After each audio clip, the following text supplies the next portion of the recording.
Welcome to The Built World Around You, the podcast where we explore the people, ideas, and innovations shaping residential and commercial construction, as well as all the industries connected to it. Each week, we're going to sit down with thought leaders, rising stars, and real problem solvers tackling today's toughest challenges. From job site breakthroughs to boardroom strategies, we're here to share the lessons, the struggles, and the success stories that are building tomorrow's world right now. So grab your hard hat, sharpen your pencil, let's go to work.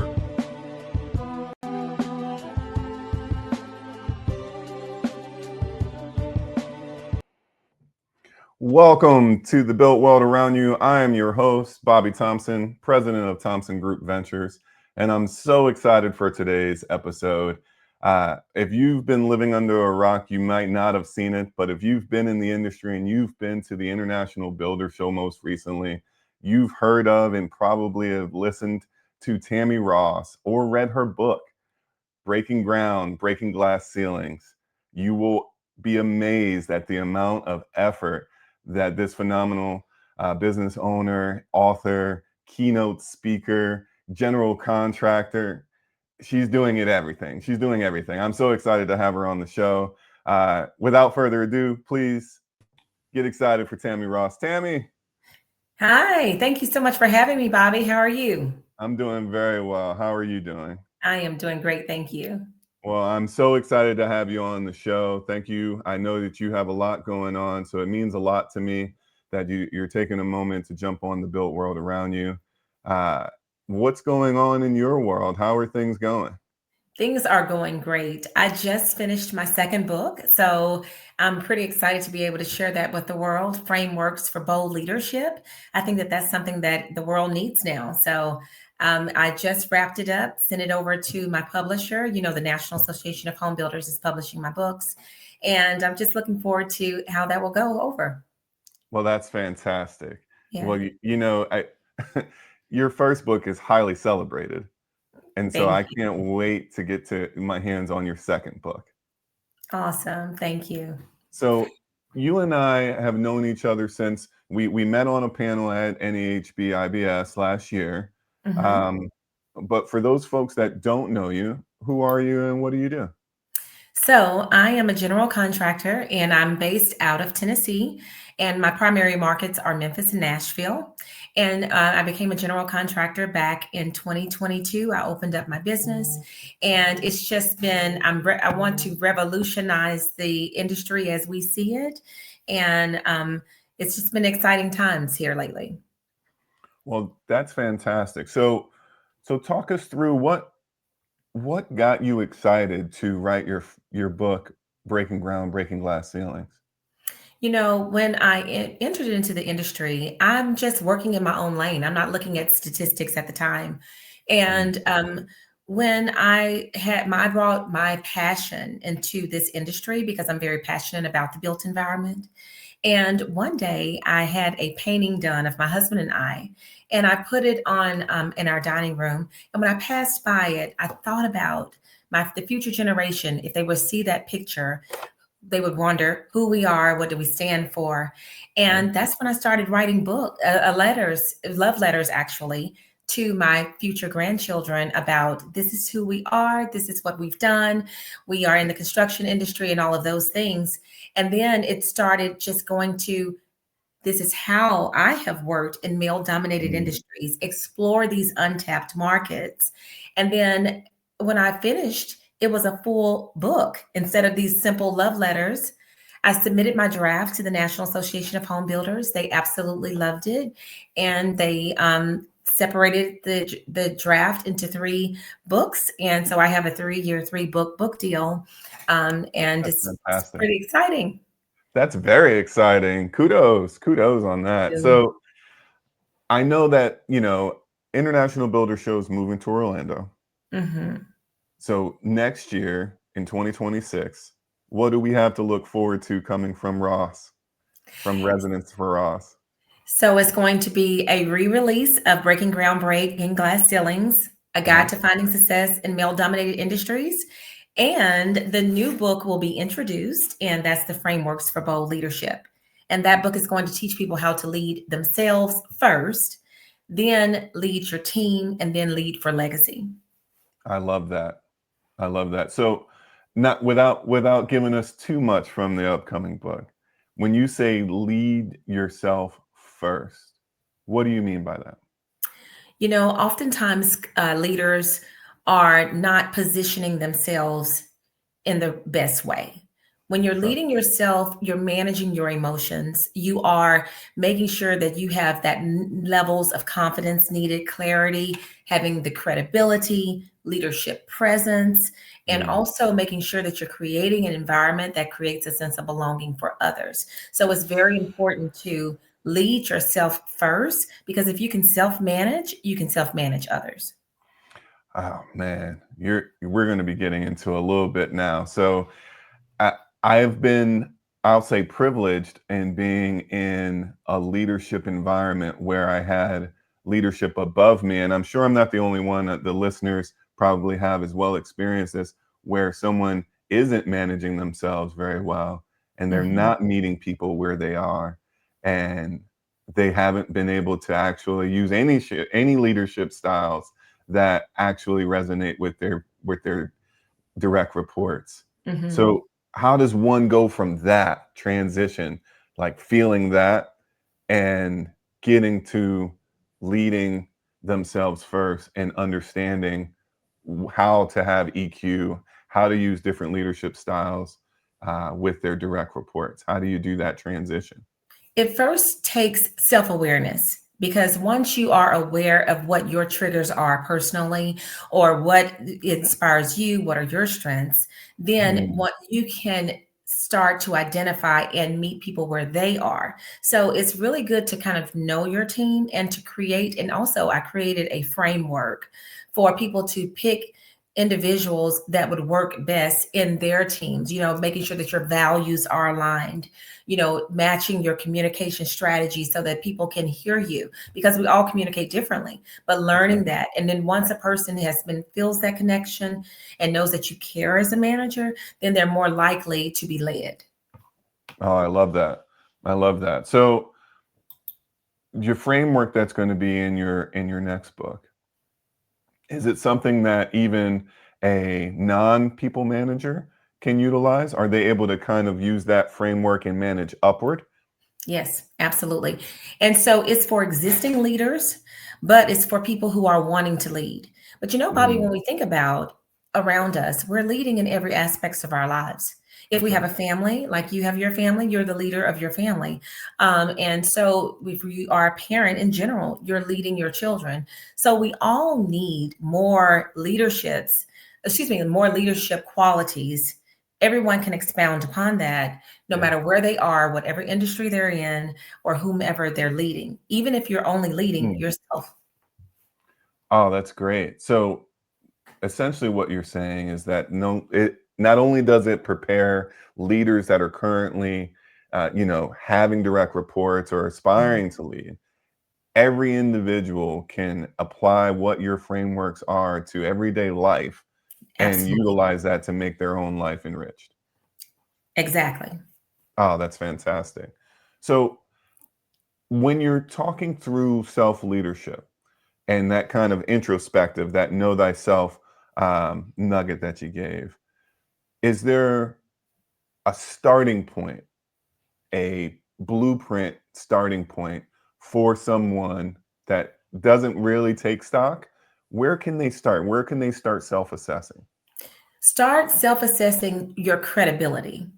And I have one of the frameworks that I talk about that we lead with. The first chapter is the credibility curve. Do you do what you say you're going to do? Do you do it when you say you're going to do it? And how do you show up? So, visibility, being competent, having that clarity, all of those things, it brings about credibility. So a Mm, person cannot lead if they're not credible because none of us will follow them, right? sure. And you have to first start with that credibility before you can ever begin to lead. Oh, that's fantastic. So, I think some of what you're saying also leads to personal branding, right? And Absolutely. because it erodes quicker than anything else. If Yeah. you don't show up when you say you're going to show up, you don't do the things that you say you're going to do, you don't have that credibility that you're talking about. And today's day and age where someone's personal brand as their business card is now so tangibly visible on applications like LinkedIn Hmm. that it erodes so quickly. And because it's the information age that we're in, that word travels even faster than it used to. It So does. how does someone take that credibility that they're generating in the things that they say and do in their day to day and put that into their personal branding on the social media side or on the marketing side of LinkedIn? That is an excellent question. And the thing about it is that we have to have consistency, because when you are consistent across brands, that also builds about credibility. So when we're approaching any situation, we need to think about our brand, our personal brand. What are we trying to communicate? Because as you stated earlier, it's going to travel very fast. And in That's the right. introduction, you talked about thought leadership.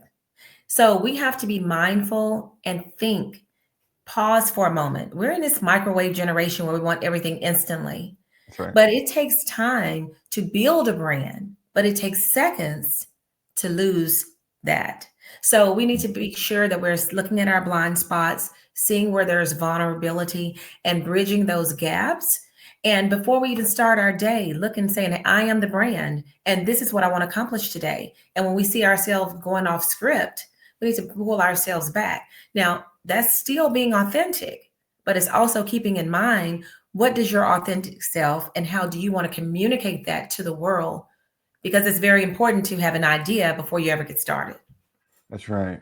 Oh, that's great. So when we're talking about behavior alignment to Mhm. that brand that you're coming up with, right? So for those of you who are listening or watching the show, if you have a brand a brand campaign or a brand management kind of structure that you've come up with for yourself, are your behaviors in alignment with what you've created is what I think we're talking about here. Yes. And so if you find yourself far afield from that, making sure that your behaviors align with that brand, that future self that you're promoting and that you're consistently driving to stay on track with, what happens when you fall off or when you get that brand erosion? How do you help them get back? Is that in the frameworks as well? That is something that I do teach, that I do talk about. And we have to be honest and modest in knowing that when we fall, that those things might happen. And we need to have a plan of action to get back on track. Because it doesn't matter how many times you fall, it's having the humility to get up and to start anew. So Mm, we talk about losses that are becoming lessons, and what can you learn from that fall? We don't need to just keep falling because of the same behavior. As you mentioned, that alignment, it takes looking back, seeing what caused the fall and the stumble, removing right. those roadblocks so that in the future we can see it, plan for it, and try to avoid it.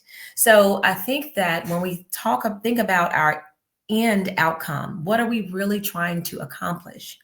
Then we need to manifest the behaviors that will allow us to get to that end goal. Oh, man.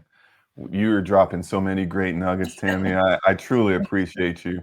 Just a small pivot now, because you are a thought leader. I consider you to be the person to catch in what you're doing, not only in your local market in Tennessee, but also on the national stage, as far as inspiring those that potentially wouldn't know where to start to get Mhm. out there and get after it. And so Yeah. you put a fire in my own belly. So I guess the pivot question is, in your career, has there been someone that's made a huge impact on your career? And if so, what did they do?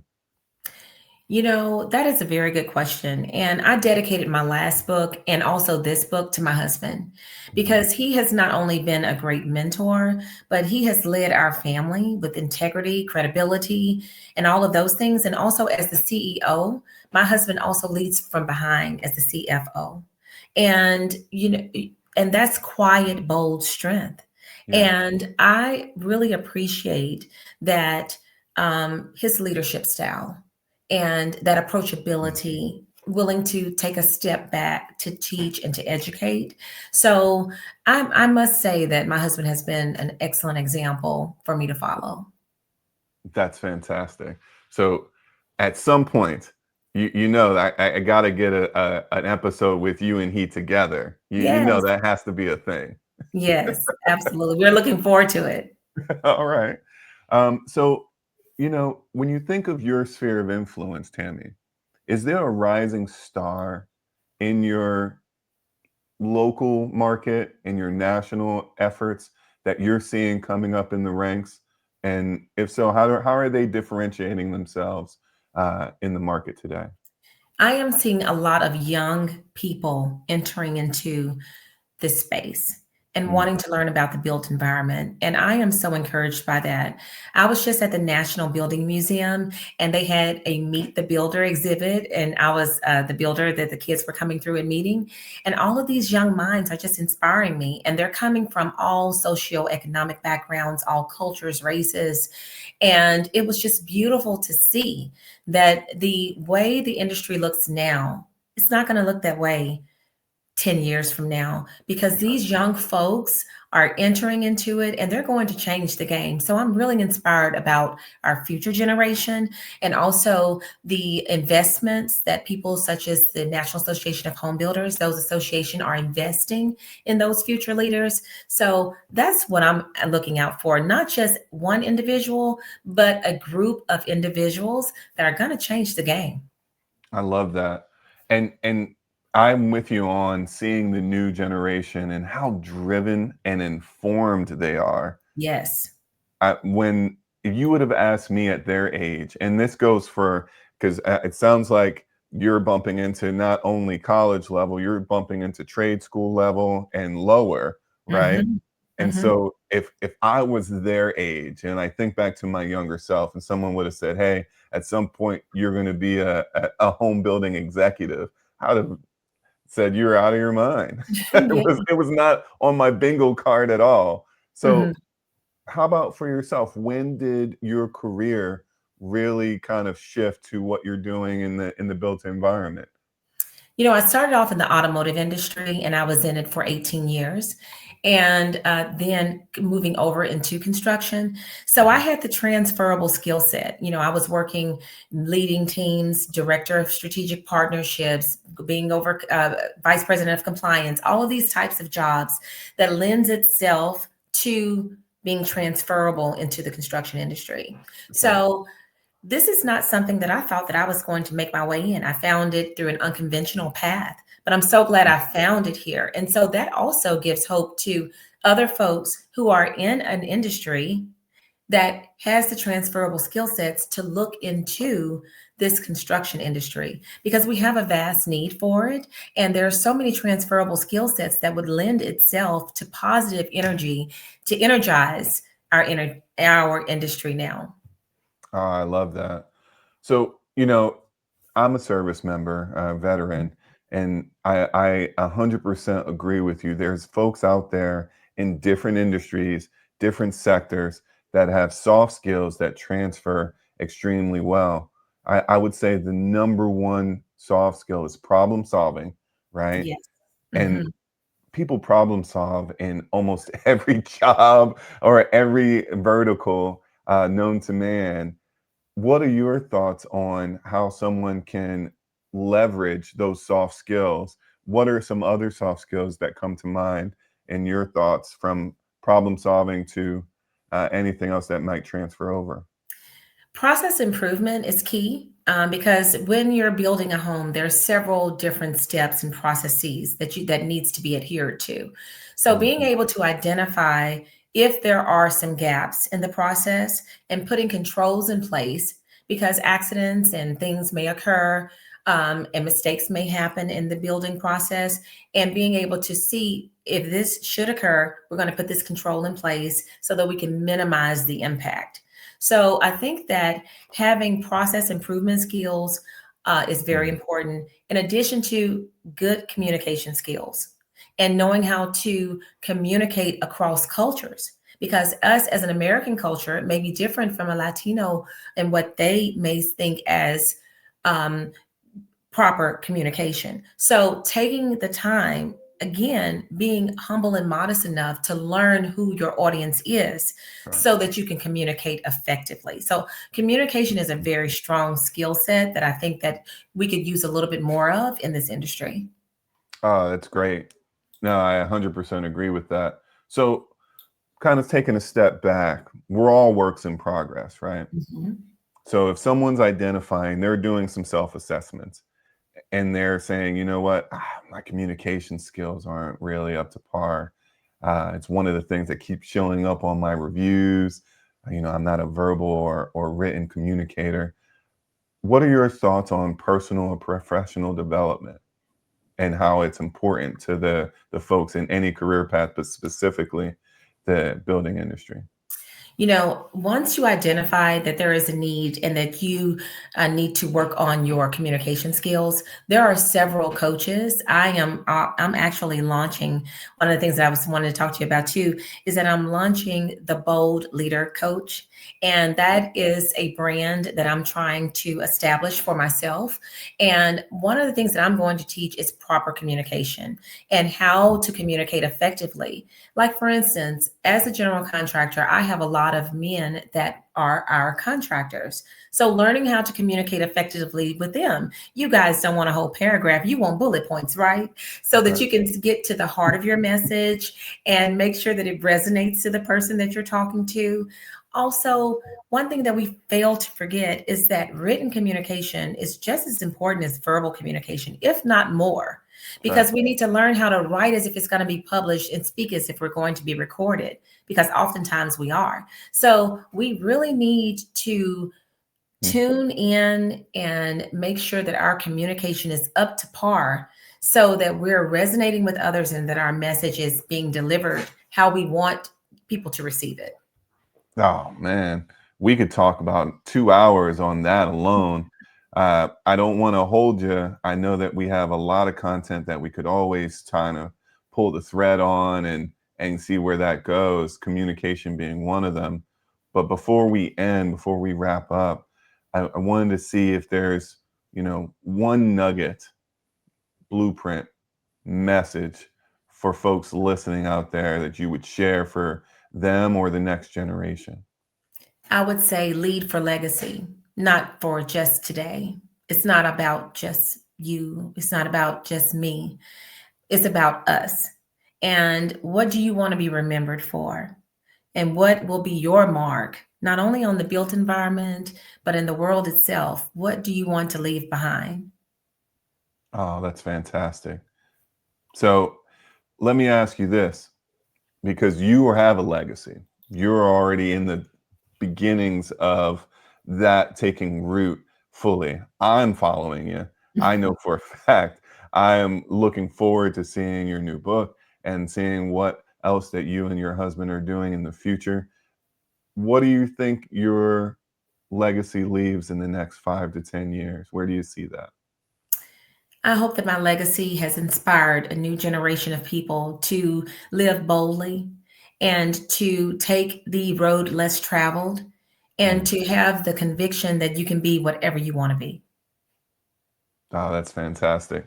We're going to leave that there. That's at Tammie. It's been a pleasure. For folks that want to get a hold of your books, they want to log into your new program, the coaching program that you're going to be launching.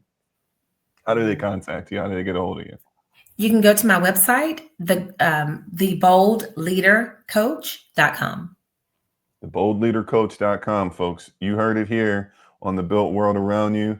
Thank you, Tammie, so much for joining us. And I can't wait to see you at IBS 2026 in Orlando. I'm looking forward to it. Thank you, Bobby. You're Bye. very welcome. Bye bye. All right, folks. So You heard it.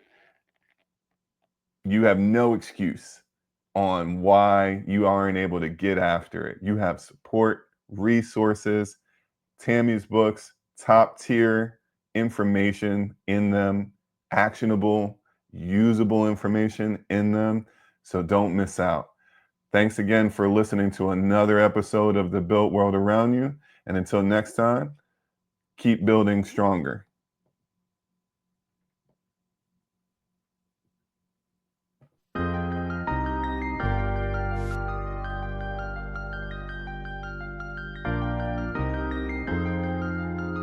Thank you for listening to The Built World Around You. If today's conversation gave you new insights or sparked fresh ideas, be sure to subscribe, share, and leave a review. It helps more builders, leaders, and innovators join the conversation. Until next time, keep building smarter, leading stronger, and shaping the world around you.